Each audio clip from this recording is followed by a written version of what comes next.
Hello my dear students, welcome to my YouTube channel Benjacom Classes. So this is the one platform for class 6 to class 12 science.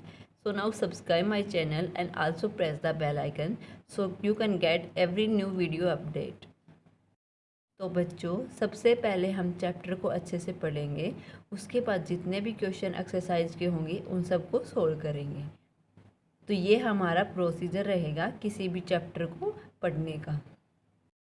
हमने class 6 की science का chapter number 4 का first part already कर लिया है। अब हम उसका सेकंड पार्ट करने जा रहे हैं। हमने फर्स्ट पार्ट में ऑलरेडी 5 प्रॉपर्टी के बारे में पढ़ लिया था। अब उसकी 6 प्रॉपर्टी के बारे में पढ़ लेते हैं, जो क्या है फ्लोट। तो ये प्रॉपर्टी में क्या होता है, ये ऐसे मटेरियल होते हैं जो क्या करें पानी में तैरने लग जाए। ठीक है, तो हम क्या कर सकते हैं, दो सब्सटेंस और material which are floated on the surface of water, जो पानी के सरफेस के ऊपर क्या करने लग जाएं, फ्लोट करने लग जाएं या तैरने लग जाएं, उनको कौन सी कैटेगरी में रखा जाता है, फ्लोटिंग की कैटेगरी में। जैसे हमारे पास एग्जांपल है ड्राई लीव्स ऑन वाटर। जैसे हम हमारे पास वाटर का कंटेनर है, उसमें हम सूखे पत्ते डालते हैं तो कभी भी डूबते नहीं, क्या करते हैं वो हमेशा तैरते रहते हैं। तो उनकी कैसी प्रॉपर्टी होती है उन मटेरियल्स की, फ्लोटिंग की। ऐसे हम नेक्स्ट वाला पढ़ते हैं, कौन सा है, नेक्स्ट आता हमारा सिंक। सिंक का क्या मतलब होता है, डूब जाना। तो ऐसे मटेरियल या ऐसे सब्सटेंस जो क्या करें पानी में डूब जाएं, तो कौन सी उनकी प्रॉपर्टी कौन सी होगी, सिंक होने की। तो हम पढ़ लेते हैं इसकी डेफिनेशन से, दोज मटेरियल और substance which goes to the bottom of the water container. मतलब ऐसे सब्सटेंस या ऐसे मटेरियल जो क्या करें, जो वाटर कंटेनर है उसकी तली में चले जाएं। ठीक है, तो वो कौन से होते हैं, उनकी प्रॉपर्टी कौन सी होती है, सिंक होने की, डूब जाने की। जैसे हमारे पास एक चाबी है, ओके, की है हमारे पास, अगर हम उसको एक गिलास वाटर में डालते हैं तो क्या करती है, वो नीचे तली में चली जाती है। दैट मीन्स उसकी क्या प्रॉपर्टी है, सिंक हो जाने की। ऐसे ही हमारे पास कुछ मटेरियल हैं, हम उनको देखते हैं उनकी कैसी प्रॉपर्टी, वो सिंक होते हैं या फ्लोट होते हैं। तो सबसे पहला मटेरियल लेते हैं हम कोयन। तो कोयन को हम क्या करेंगे, पानी में डालेंगे। तो आप इन सब एक्सपेरिमेंट को घर पे भी करके देखना ताकि आपको और अच्छे से याद हो जाए। जैसे हम एक सिक्का लिया, उसको हमने पानी में डाला, तो आप देखोगे तुरंत पानी की तली में चला जाएगा। तो मतलब वो उसने क्या किया, वो डूब गया। सो हम क्या कह सकते हैं, वो क्या है, सिंक है, सिंक हो जाता है। ऐसे ही हमने आयरन नेल ली, आयरन नेल मतलब कील ली। ठीक है, जो आयरन की जो कील होती है वो ली, उसको भी हम एक गिलास पानी में डाला तो आप तुरंत देखोगे कि वो भी डूब गई। तो दैट मीन्स इसकी भी क्या प्रॉपर्टी है, सिंक हो जाने की, डूब जाने की प्रॉपर्टी है।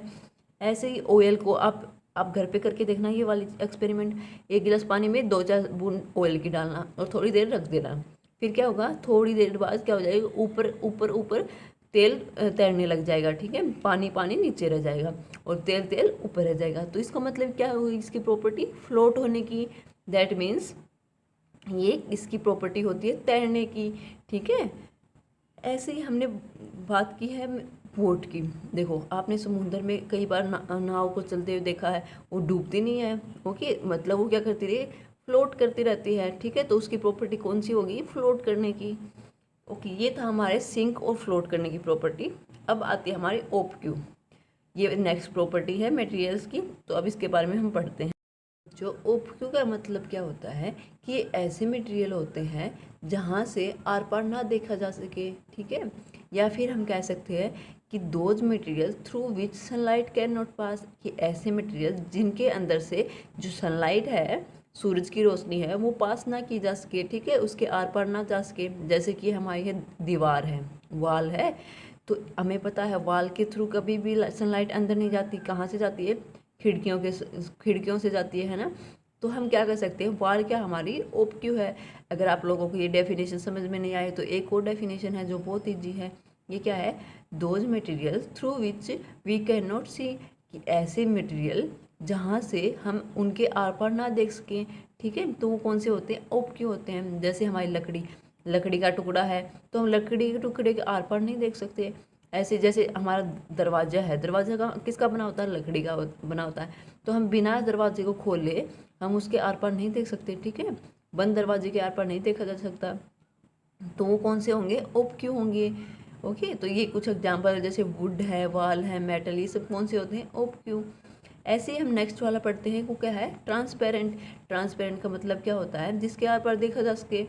सो बेसिकली इसकी डेफिनेशन क्या होगी, those material through which sunlight can pass completely, कि ऐसे मटेरियल जिनके अंदर से सनलाइट जो सूरज की रोशनी है वो कम्प्लीटली पास हो जाए, ठीक है, आर पार हो जाए। तो ऐसे कौन से होते हैं, ट्रांसपेरेंट होते हैं।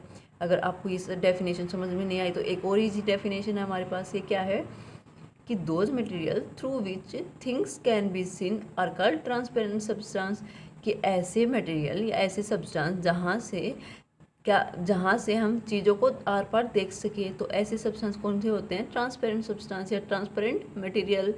जैसे कि हमारे पास गिलास है, वाटर है, हमने कांच का गिलास लिया और कांच के गिलास के अंदर से हम देखते हैं कि दूसरी साइड तो हमें सारी चीज़ें दिखती हैं, ऐसे ही उसी कांच के गिलास में हमने पानी डाल दिया तो भी हमें वो सारी चीज़ें देखेंगे उसके आर पार की, ठीक है। तो ये कौन से होते हैं, ट्रांसपेरेंट सब्सटेंस। अब एक और है, कौन सा है, ट्रांसलूसेंट, ठीक है। ट्रांसलूसेंट ये कौन से होते हैं बच्चों, ये वो सब्सटेंस होते हैं through which sunlight can pass, कि ऐसे सब्सटेंस होते हैं जहाँ से सनलाइट तो पास हो जाती है पर ज़्यादा नहीं होती, बहुत लिटिल अमाउंट में होती है, ठीक है, only little sunlight can pass. अगर दूसरी डेफिनेशन और है इसकी, वो क्या है कि the substance through which object can be scene but not clearly, कि ऐसे सब्सटेंस या ऐसे मटेरियल जहाँ से हम उसकी दूसरी साइड वाले ऑब्जेक्ट को तो देख सकते हैं बट क्लियरली नहीं दिखता हम कि वो क्या है। हमें दिखता है कि कुछ ऑब्जेक्ट रखा तो है बट वो क्लियरली नहीं दिख पाता कि वो क्या रखा है, ठीक है। तो ऐसे सब्सटेंस ऐसे मटेरियल कौन से होते हैं, ट्रांसलूसेंट। जैसे हमारे पास है बटर पेपर, जो हम केक को बनाते हैं उसके लिए यूज होता है बटर पेपर। तो जब बटर पेपर को हम जो बटर पेपर की दूसरी साइड हम देखते हैं तो क्या दिखता है हमें कि वो चीज़ें, ऐसे तो पता चलता है कि कुछ चीज़ें रखी हैं बट हमें क्लियरली नहीं पता चलेगा कि वो कौन सी चीज़ें रखी हैं। तो ये कौन सा होता है, किसका एग्जाम्पल है, ट्रांसलूसेंट का। ऐसे ही हमें कोई प्लास्टिक की शीट है, बहुत पतली सी शीट है, तो उस प्लास्टिक की शीट के आर पार देखेंगे हम तो हमें वो चीज़ें तो दिखेंगी बट वो क्लियरली नहीं दिखेंगी। तो ये भी किसका एग्जाम्पल है, ट्रांसलूसेंट का। ओके, अब हमारा चैप्टर हो गया ख़त्म, ठीक है, जो भी थ्योरी का पोर्शन था वो हो गया ख़त्म। अब हम करने जा रहे हैं एक्सरसाइज के क्वेश्चन। तो आई जस्ट होप आप सब बच्चों को ये समझ में आ गया होगा। तो जल्दी से जल्दी मेरे चैनल को सब्सक्राइब कर दीजिए और मेरे इस वीडियो को भी लाइक कीजिए। ओके, अब हम करते हैं एक्सरसाइज क्वेश्चन। तो फर्स्ट क्वेश्चन में क्या बता रखा है, name 5 object which can be made from would. ऐसे 5 ऑब्जेक्ट के नाम बताओ जो लकड़ी से बन सकते हों। क्या क्या है हमारे पास, टेबल हैं, चेयर भी लकड़ी से बन सकती है, स्पून भी होती है लकड़ी की, डोर भी होते हैं लकड़ी के, बॉक्सेस भी होते हैं लकड़ी के। तो ये 5 चीज़ें हैं जो हमारी क्या बन सकती हैं, लकड़ी से बन सकते हैं। ओके, जो नेक्स्ट वाला है उसमें क्या बोल रखा है, select those object from the following which sink, कि हमें ऐसे ऑब्जेक्ट का नाम बताना है जो साइन करते हों, ठीक है। तो देखो, the object which sink from the following are, steel भी करते हैं, स्पून भी करती है, ग्लास बाउल भी करते हैं, ठीक है। ऐसे ही हमारे जो नेक्स्ट है, match the object given below with the material from which they could be made. हमें जो हमारी जो टेबल है उसमें इसको मैच करना है, ठीक है, उसमें 2 कॉलम है, उसमें उनमें आपस में मैच करना है, ठीक है। Remember an object must could be made from more than 1 material. Okay, जो हमारा ऑब्जेक्ट है उसमें एक और बात बता रखी है इसने कि जो ऑब्जेक्ट है वो एक से ज़्यादा मटेरियल से बन सकते हैं, तो आपको उनको भी मैच करना है। तो अब इसको हम देख लेते हैं हमारे क्वेश्चन में क्या क्या गिवन है। ये है हमारा क्वेश्चन। तो इसमें ऑब्जेक्ट हैं, ये बुक है, टम्बलर है, चेयर है और टॉय है, शूज हैं, और साथ ही साथ जो मटेरियल गिवन है ये है। तो हमें मैच करना है कि बुक कौन से मटेरियल से बनी है, टम्बलर कौन से मटेरियल से बने हैं, और ये टम्बलर है मतलब अगर एक से ज़्यादा मटेरियल से बना है तो भी वो हमें लिखना है। सो बेसिकली ये सब मटेरियल हैं, अब हमें इनको मैच करना है। तो मैं बता देती हूँ आंसर सीधा। बुक है हमारी, वो किससे बनती है, पेपर से बनती है, और तो इनमें से किसी से नहीं बनती, ठीक है। ऐसे ही टम्बलर है, टम्बलर कोई बीकर हो या फिर कंटेनर, वो किसका बना होता है, ग्लास का ही बना होता है, वुड लकड़ी का ही बना होता है, प्लास्टिक का ही बना होता है, ठीक है। तो इसके लिए जो ऑब्जेक्ट है टम्बलर, इसके लिए जो मटेरियल यूज होंगे वो ये तीनों मटेरियल यूज होंगे। ऐसे ही हमारी चेयर है, चेयर हमें देखो प्लास्टिक की भी चेयर होती है, लकड़ी की भी चेयर होती है, ठीक है। तो चेयर भी किन किन से बनी होती है, कौन से मटेरियल से, वुड से भी और प्लास्टिक के से। हमें इनको ऐसे मैच करना है। फिर जो नेक्स्ट है हमारा टॉय, तो टॉय है जो खिलौना है, खिलौने देखो ग्लास के भी होते हैं खिलौने, लकड़ी के भी होते हैं, पेपर के भी होते हैं, लेदर के भी होते हैं, प्लास्टिक के भी होते हैं, सब तरह के खिलौने होते हैं। तो इसके इसके जो मटेरियल बने होंगे, इन मटेरियल से क्या बना होता है, ये वाला ऑब्जेक्ट बना होता है। ऐसे ही शूज़ होते हैं, हमारे शूज़ भी लेदर के भी होते हैं, प्लास्टिक के भी शूज़ होते हैं। तो इन सबको हमें मैच करना है। ओके, जो नेक्स्ट क्वेश्चन है हमारा, वो हमें ट्रू एंड फॉल्स के बारे में बताना है कि जो जो हमारी स्टेटमेंट गिवन है ये हमारी ट्रू है या फॉल्स है। ठीक है, तो सबसे पहले जो स्टेटमेंट आती है उसमें क्या बोला है, स्टोन इज़ ट्रांसपेरेंट, कि जो पत्थर होते हैं वो ट्रांसपेरेंट होते हैं, मतलब कि उनके आर पार देखा जा सकता है, नहीं देखा जा सकता। जो स्टोन है, पत्थर, क्या हम उनके आर पार देख सकते हैं, बिल्कुल भी नहीं देख सकते। वाइल ग्लास इज ओब्क्यू, ये भी गलत है क्योंकि हम ग्लास के तो आर पार देख सकते हैं। तो ये ग्लास क्या होना चाहिए, ट्रांसपेरेंट होना चाहिए, और स्टोन क्या होना चाहिए, ओब्क्यू होना चाहिए। दैट मीन्स ये स्टेटमेंट क्या होगी, हमारी फॉल्स हो गई। जो नेक्स्ट स्टेटमेंट है उसमें क्या बोल रखा है, a notebook has lustre while eraser does not. क्या बोल रखा है कि जो नोटबुक है वो चमकीली होती है, बिल्कुल भी नहीं होती। वो नोटबुक तो चमकीली बिल्कुल भी नहीं होती। While eraser does not, eraser भी नहीं होता। दैट मीन्स ये स्टेटमेंट भी फॉल्स है। ऐसे ही जो नेक्स्ट स्टेटमेंट है उसमें क्या बोल रखा है, चाक डिजोल इन वाटर। क्या जो चाक होता है वो पानी में घुल जाता, नहीं घुलता। उसके कण छोटे छोटे पानी में रह जाते हैं, वो बिल्कुल अच्छे से नहीं घुलता है। ओके, थोड़ा बहुत घुलता पर कंप्लीटली नहीं घुल पाता। तो क्या होगा, ये भी स्टेटमेंट फॉल्स होगी। फिर जो नेक्स्ट है स्टेटमेंट वो क्या है, a piece of wood float on water.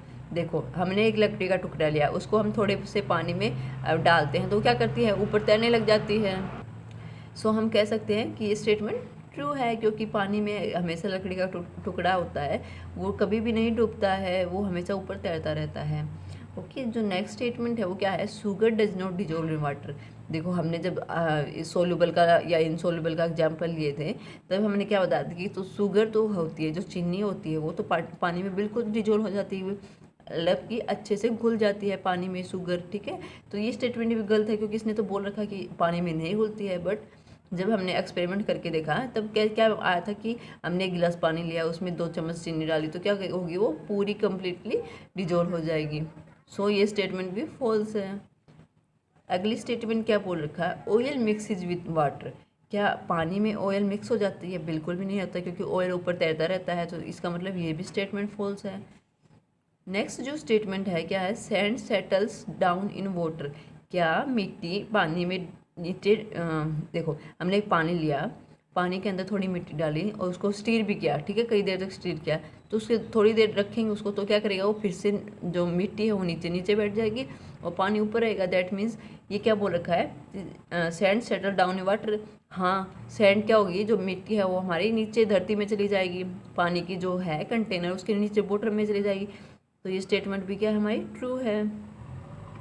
Next जो स्टेटमेंट है वो क्या है, विनेगर डिजोल्व इन वाटर। क्या विनेगर पानी में डिजोल्व हो जाता है, घुल जाता है? यस, घुल जाता है। विनेगर क्या होता है, सिरका होता है, वो पानी में क्या होता है, घुल जाता है। सो जो नेक्स्ट क्वेश्चन है हमारा वो क्या बोल रखा है, given below are the names of some materials and some objects. Okay, हमारे पास कुछ मटेरियल्स हैं और कुछ ऑब्जेक्ट्स हैं। ओके, तो हमें उनको कैटेगराइज करना, जैसे ये वाले हैं, वाटर है, बास्केटबॉल है, ऑरेंज है, शुगर है, ग्लोब है, एप्पल है, अर्थ एंड पिक्चर है। ठीक है, ये सब है हमारे पास।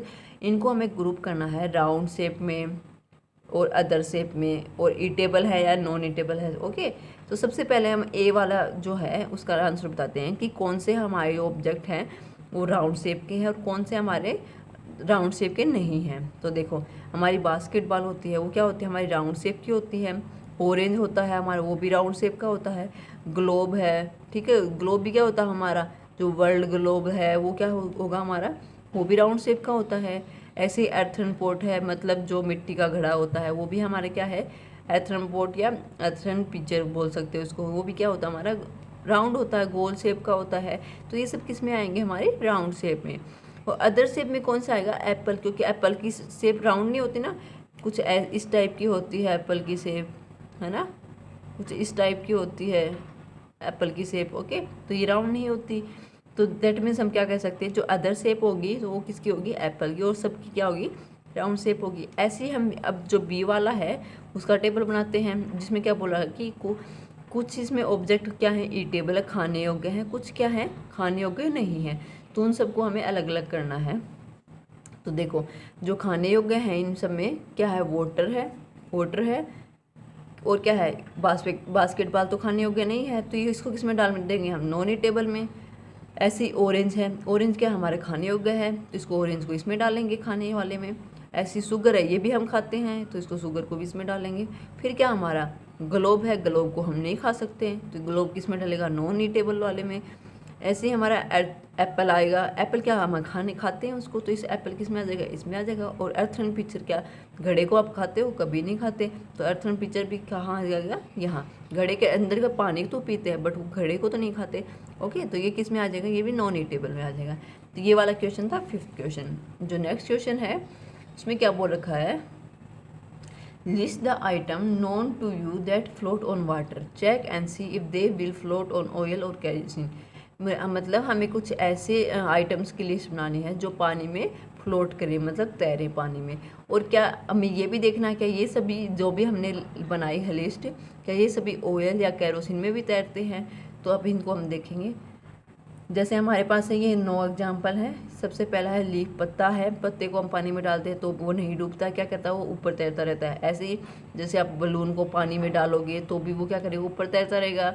लकड़ी भी ऊपर तैरती रहती है, थर्मोकोल शीट होती है ना, वो वाली भी अगर आप पानी में डालोगे तो भी वो ऊपर तैरेगी। ऐसे ही जो बोट है, आपने देखा होगा पानी का जहाज, वो भी क्या करता है, ऊपर तैरता रहता है। ऐसे ही जैसे अब बाल है हमारे, बालों को भी उसमें डालोगे तो वो भी क्या करेगा, ऊपर तैरेगा। प्लास्टिक बॉल होती है ना, जो हल्की सी प्लास्टिक बॉल होती है, उसको भी हम पानी में डालेंगे। रबड़ वाली बॉल तो नीचे चली जाएगी, पानी में डूब जाएगी, बट जो प्लास्टिक की हल्की सी बॉल होती है वो भी क्या करेगी, पानी में तैरती रहेगी।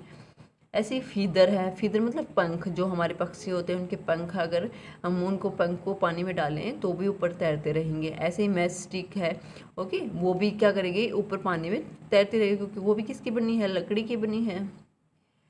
अब बात करते हैं कि इसने सेकंड क्वेश्चन के वजह, सी if they will float on oil और केरोसिन। अगर हम इन सबको किसी को भी ऑयल में डालेंगे तो ये भी क्या करेंगे, ये ऑयल में भी क्या करेंगे, तैरते रहेंगे। ठीक है, चाहे केरोसिन में डाल दो चाहे ऑयल में डाल दो, उसमें भी क्या करेंगे, तैरते रहेंगे। ठीक है, तो ये था हमारा क्वेश्चन का पार्ट। अब हमारा चैप्टर होता है the end. I just hope आपको ये पूरा चैप्टर समझ में आ गया होगा। अब मैं नेक्स्ट चैप्टर डालूंगी आपकी क्लास का, और जो 5th चैप्टर है वो वाला आएगा। ओके, तो आप मेरे उस चैप्टर को भी ज़रूर देखिएगा। Thank you. I just hope आप सबको समझ में आया होगा। तो जल्दी से जल्दी मेरे चैनल को सब्सक्राइब कर दीजिए और मेरे इस वीडियो को भी लाइक कीजिए, और साथ ही साथ बेल आइकन को भी दबाइए ताकि आपको हर वीडियो की न्यू अपडेट मिलती रहे। Thank you.